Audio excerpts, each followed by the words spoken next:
Hello, Stephen Schaub here from the FIGITAL Revolution, and today I thought I would do a quick video on tips and tricks for the Widelux.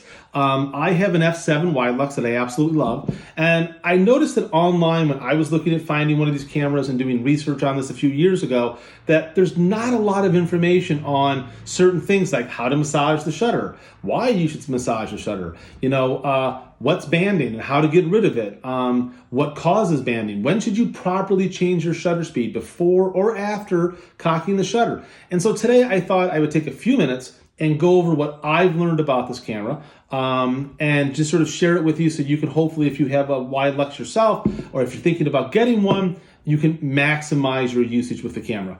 The first thing, I'm just gonna get it right out the door, how to massage the shutter on the Widelux. First off though, why do you have to massage the shutter? The Widelux has a spring system on the inside that's what powers the rotating lens. As you can see, or a panning lens, it rotates from side to side. And so it's mechanical. And the lubricants and the tension of that spring change over time. So what you want to do is to massage the shutter before you load or roll a film or before you go out for the day. You don't have to do this all the time, but it's good to do it a little bit. So all you do before you cock the shutter, put your fingers in the lens opening and pull it about halfway or a little past halfway. And just do it a handful of times. And then if you want to change the shutter speed, I'll get to that in a minute how to do it, you could do that massage at all the different shutter speeds. If you've done that one time before you load or roll a film, you're good pretty much for the day. This is really sort of more the sort of wake the camera up before you go shooting to make sure the lubricants and the spring and everything are the best possible condition. And I do this all the time to the camera. I feel that mechanical cameras need to be shot. Your Leica needs to be shot. Your F7s need to be shot. It's important for that lubrication and for the parts to keep moving. So even if I'm not shooting with the F7 and I haven't shot with this now for probably 4 months, every week or 10 days, it's sitting there on my shelf right behind my head. I pick it up. I'll massage the lens a little bit. I'll fire a couple of frames, no film in there, just at different shutter speeds, just to keep everything moving. I know that by doing that, I'm ensuring that when I do pick this camera up to work, it's gonna be in the best possible condition. So that's how you massage your shutter. Really important. You can pull it all the way over to about 70%, and you won't actually expose a negative either. So if you have film in there, you can actually do the massaging even then. So what's cool about the Widelux is it has a 140-degree angle of view. It's a 26mm f2.8 lens. However, 2.8 on this camera is not that good. It really, in my opinion, hits its sweet spot at f8. So it's like the old journalists used to say, f8 and be there. I lock this lens in at f8 and adjust my shutter speed from one of the 3 choices. We'll get to that in a minute. And because I just find it's really the best performance. It's a fixed focal length lens, so the lens is actually focused at about 10 feet. So if you shoot an f8 26mm lens, I think it's like 2 feet 4 inches to infinity is sharp. So you've got a tremendous amount of depth of field. And because you're photographing through the center of the lens, because the lens is panning from side to side, you're really photographing through the best part of the glass. And it actually is a really great piece of glass in the camera. Next thing I want to talk about is the shutter speeds. Okay, so my policy is I only change the shutter speed once the shutter is cocked. Now, I've confirmed this with Bob Watkins, and I've confirmed it with other longtime Widelux users. Bob Watkins is who I send my Linhoffs, my Wideluxes, and everything to be maintained. I trust him completely. He's been maintaining these cameras since the 1970s. I think you'll be hard-pressed to find someone who can maintain it better than he can. I just don't think there's anybody out there. Bob's the guy when it comes to the Widelux. So once I've got the lens cocked, then I can change it from, say, 250th to a 125th. Or 250th to a 15th.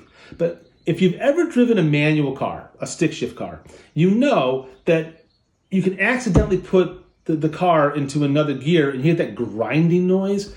That's kind of the mistake that a lot of people make with the Widelux.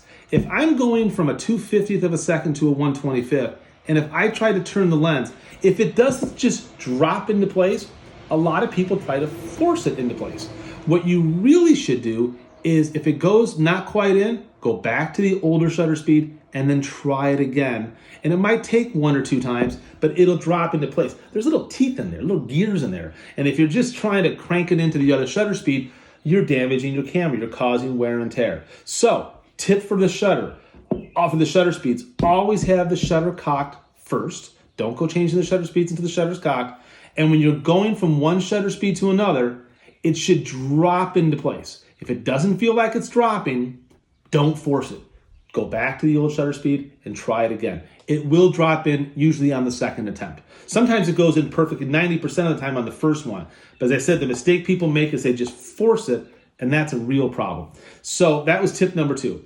The next tip is the viewfinder. Anybody who's ever looked through a Widelux knows that you are not getting everything that you think you are in the frame. You are getting a lot more. So there's a little arrows on the top that give you sort of the left and right of the frame. They're actually pretty accurate. I use that a lot. When I'm looking through the viewfinder, what I like to do is if I look straight through, the bottom of the frame is not accurate. If I look straight through and then tip my head and look downward in the viewfinder, that actually is pretty accurate. That is the bottom of the frame. It works really well. So just sort of, when you're looking straight through, if you look down, you'll be amazed how much more is in the foreground. That's the bottom of your frame. I also look, when you're looking through the viewfinder, if you're trying to see what's on your left-hand side, if you tip your head and look to the left, you can actually see that edge frame right there. So it's easy to see what the top, the bottom, and the left are. The right side, unfortunately, you really can't get a good feel for what's there. It's just because the turret here is blocking that view, but it becomes pretty instinctive pretty quick. I can look through, tip my head, and what I like to do is if I tip my head and look to the right, I can actually see the top of the f-stop dial here, and I'm looking basically halfway through it. Well, if you look halfway through it, it's darn close to the right arrow side. So while I can't see it, I can generally speaking say it's in this area. It becomes a very instinctive camera. I know that might sound kind of clunky, but it works a lot easier than it sounds. So when I'm looking through, I look to the bottom to know what my foreground is. I'll do right, I'll tip left, and I'll look up the same way that I look down. That gives you a pretty good sense of the space of what the Widelux negative is. So move your head around in the viewfinder. ND filters. Hold on me. ND filters and the filter set that comes for the Widelux. These are kind of hard to find, and they're also kind of expensive, but they can be useful for some work. If I'm working with transparency material, think slide film, I like these filters a lot because there's neutral density filters in here, and it allows me to dial in the exposure to a tighter parameter that matches, the latitude limitation of that film. But if I'm shooting black and white film and I'm using a low contrast developer, I generally speaking have a couple stops over and a couple stops under exposure latitude, mainly more on the over end, so I'm not that worried about it. But the way you install the filters, I'll just grab one of them here, here's an orange one, is I like to have the lens somewhat cocked first, like maybe halfway, and then it sort of fits in like this, and there's a little tiny catch at the very top of the lens here. So once I get it in, I turn it, and it sort of slides onto this little bar that's right there, and it just sort of sits in the lens like that. And then I continue to cock it, and when I'm ready, I take a shot. When I'm done using that filter, I put it back to the middle, and I pull it out, and I pull it out like that and put it back in its case. So the filters are helpful. As I said, I don't generally speaking find that I use them, but I also think it is nice to have, especially if you're working with transparency material that just has a smaller latitude.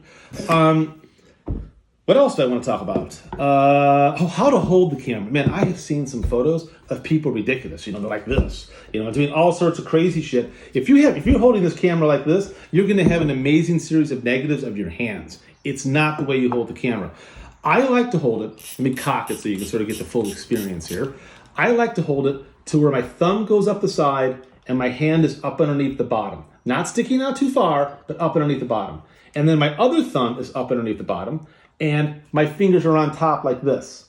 That way, I'm pushing up and down and in at the same time. I've got 3 points anchoring the camera. And then it's just, and you'd be amazed how slow you can handheld. I have taken many photos at a 15th of a second with this camera handheld, and they're shockingly sharp.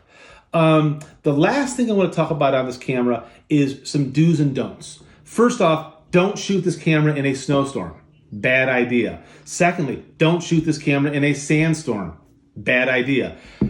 This camera wants to be clean. This camera wants to be as dust-free as possible. It's not like you're going to break it easily, but because the lens rotates from side to side, you want to keep that pathway as clean as possible.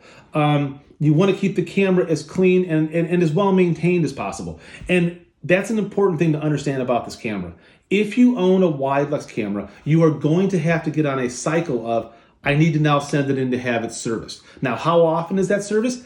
It could be every year. It could be every 5 or 10 years. It all depends on the environment you shoot in, the amount of film that you're shooting, and do you do good preventative maintenance? Keep the camera clean. If it's dusty, dust it off. Do you massage the shutter?